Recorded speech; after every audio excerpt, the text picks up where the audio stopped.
I'm here in Purple, Raleigh, North Carolina, in the grounds of synagogue Shari, Israel, a historic synagogue that is now being led by the Chabad Lubavitch movement. This is in a sea of blue, which is Raleigh, Democratic stronghold, is a little spot of red.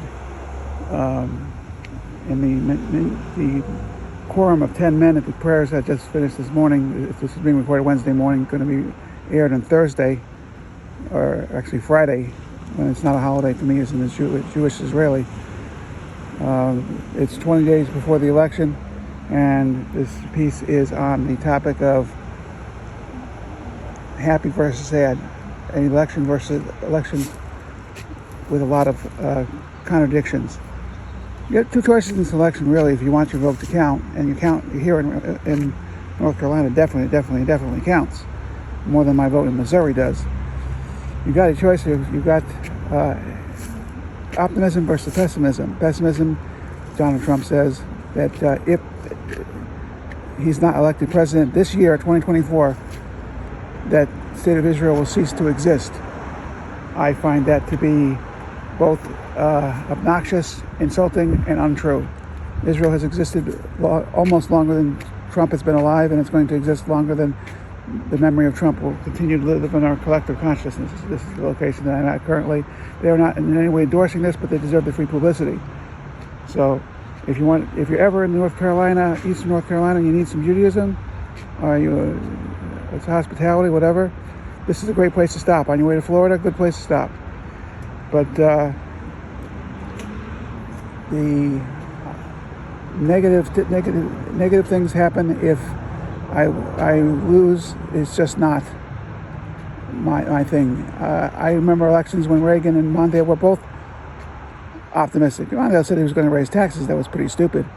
But still, the view of the Republican candidate was very positive and forward-looking. You got on the economy, you've got the Trump talking it down, saying it's bad because of Biden, when all the economic statistics say that unemployment is very low and the economy is growing at a very decent rate. It can't both be true. Either the numbers are wrong and lies, or they're true. And the government, obviously, it's a Biden government, and the head of that government wants Harris to win, but they can't cook the books. The numbers are calculated by formulas that have to be agreed by economics professors far and wide for many years. It's not just something you make up. I'm sure it's something that might happen on a second Trump administration, but you can't get a third term. So two disagreements I have. Democrats say that democracy is at risk. If Mr. Trump wins this election, I will be disappointed in the American people, but I will not expect anything other than his exit from office and the political scene in January 20th, 2029. So anybody who thinks it's the end of democracy, I just don't buy that kind of foolishness. That's just a Democratic scare tactic. Back to the contrasting election, you've got on immigration, you've got numbers coming in from the Biden administration's May 2024 implementation of laws already on the books.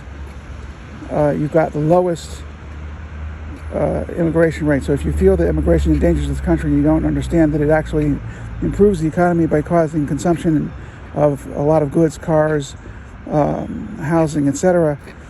Well, you got your wish. Now, you can blame Kamala Harris for not having that policy implemented 3.5 years earlier, but the bottom line is she was the vice president in the United States.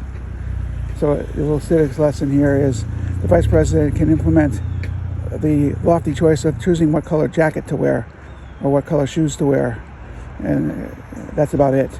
So if you're going to blame someone for not implementing a policy, you can blame Joe Biden. He was the executive with the power.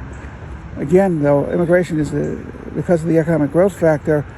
1 million immigrants coming into the United States raises the GDP growth for that year by 1%, and possibly, if they have skills that contribute to the economy for years future as well. So you can't just make an automatic decision and say, okay, immigration is bad and it should be stopped, because it's not necessarily bad. If we import a 28-year-old computer programmer that's going to invent the next best thing or innovations in artificial intelligence, then that emigre is something we definitely want in the country, and we should celebrate that. Now, this video is going a little long for me. I've gone as high as 15 minutes in the past, but I'm going to touch back on a topic I laid on many weeks ago.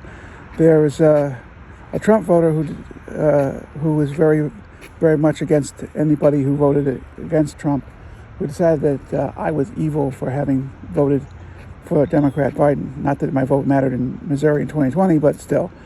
He decided to physically threaten me and call me evil in the synagogue, and basically become guilty of assault with a deadly weapon because he had two 45 millimeter pistols on his person, and he invited me to go outside the synagogue, and he would, quote unquote, hurt me.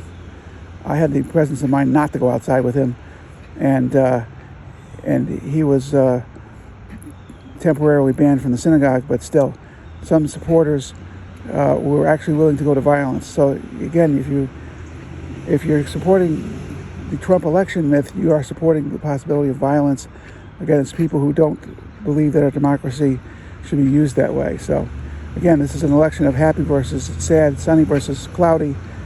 On the economic plan and healthcare, there's good Harris proposals out there. The home healthcare proposal from Harris, which was made flippantly during an early interview, could turn out to be very expensive, but my mother has been bankrupted by paying for her own care over the course of years in her early 80s, and she's still very much alive, and she has to be broke before she can get literally destitute before she can get any aid from local government or state government or federal policies, and she still can't have home health aides, which are necessary to keep her healthy, come into her home and make that a Medicare payable expense.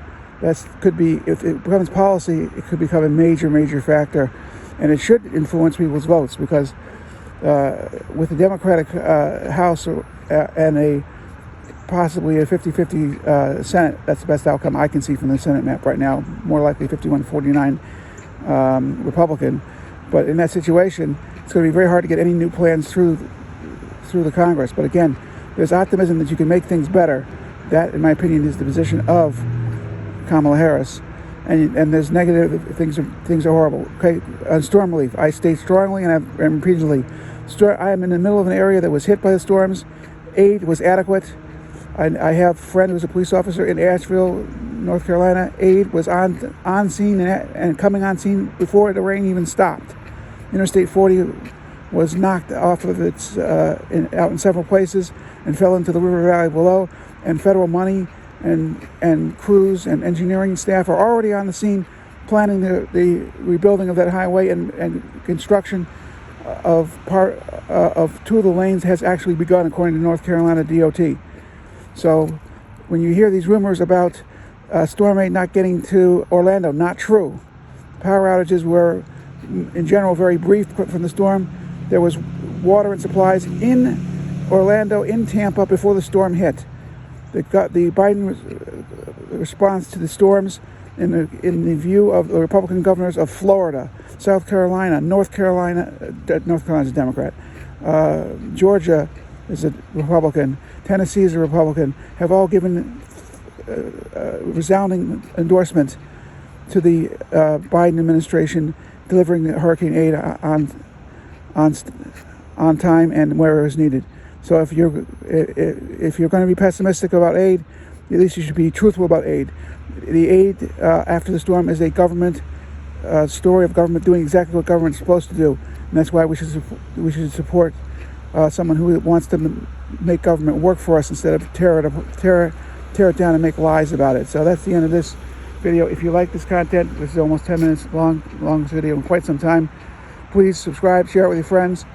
This is recorded on Wednesday, 20 days before the election. It's going to air on Friday, which is not a Jewish holiday for Israelis, which I am. I'm a natural-born American citizen, as eligible as Trump for president, but not stupid enough to want the job. But I just want you to know this content is coming from an American citizen who is registered to vote in Missouri. So Share this with your friends. I'm going to keep this up to after the election, then for 2 years to the next election. This is our underground political blog, the underground political YouTube channel, Political Prodder, signing off.